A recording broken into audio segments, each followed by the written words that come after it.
Repairs to these 28 gates used for emergency flood control are expected to be finished by about 2016. Though the National Socialist Movement says it is their intention to assume legal control of the government, they say it is not their intention to exile anyone. Shutdown of the federal government impacts North Dakota in yet another way, as half the U.S. Attorney's Office is furloughed this morning. Cardinal Raymond Burke of the Roman Catholic Church celebrated Mass with parishioners at the Cathedral of the Holy Spirit.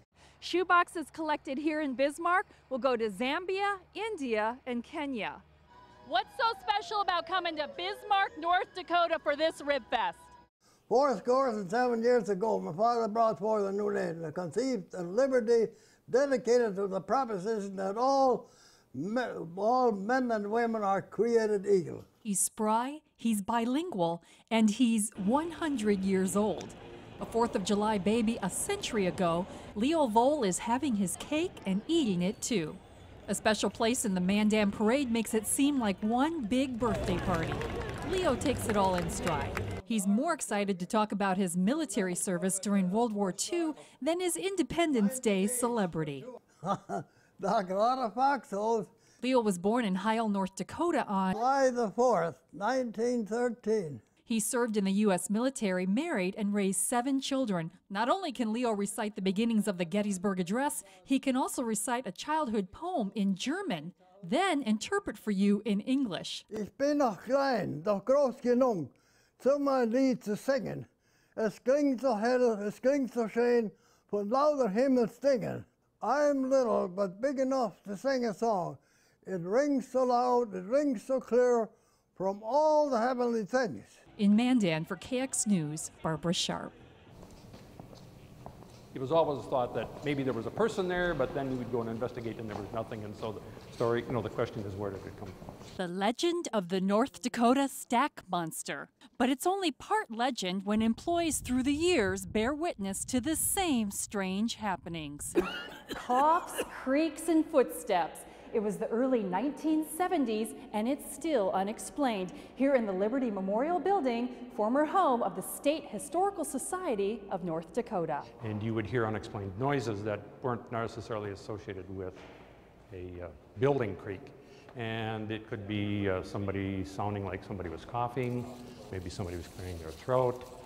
You could also hear footsteps. Human beings weren't the only ones to notice. Former director of the State Historical Society came in one time with his dog, and the dog's hair stood on end. Because there was no explanation, employees dubbed the phenomenon the Stack Monster. We said that the Stack Monster probably lived back in this area because he could roam freely up and down between the various stairs. Employees also reported the south entrance doors opening on their own and an unknown man walking from the elevator to the storage room. The question remains, where did all those sounds come from? There was never any explanation to why it was happening. In Bismarck, for KX News, at the apparently one-time haunted Liberty Memorial Building, Barbara Sharp.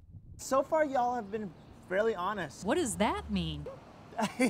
Honesty is putting America to an honesty test. Unmanned kiosks stocked with the drinks invite people to take a bottle in exchange for $1. It's all on the honor system. Bismarck is representing North Dakota in the 50-state social experiment. There's a lot of honest people around here, and I would say they would even pay $1.50 if they had to. The company is rather stealthy in its approach, going to such lengths as to require Brian, the undercover honesty detective, to keep switching it up. We'll switch out clothes so we don't seem like we're loitering and people don't think, oh, that person probably is watching the stand.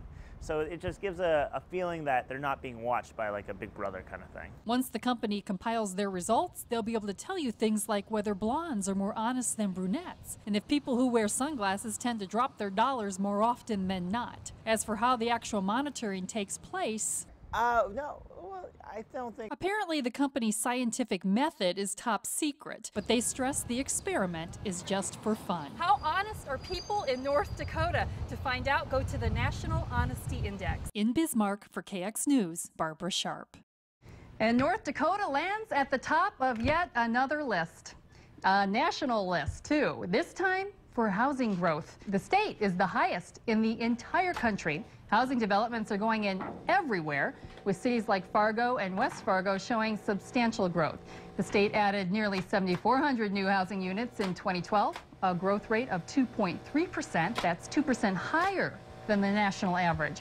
Williams County led the state and the nation with over 1,500 housing units in 2012. And here's another one. A new study shows North Dakota is tops in the nation in beer shipments per capita or per person based on age. The analysis was done by the Beer Institute, a Washington, D.C.-based trade association representing brewers, importers, and suppliers.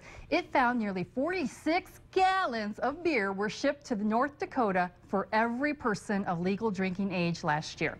And a yacht owned by the 3 affiliated tribes has made its maiden voyage on Lake Sakakawea.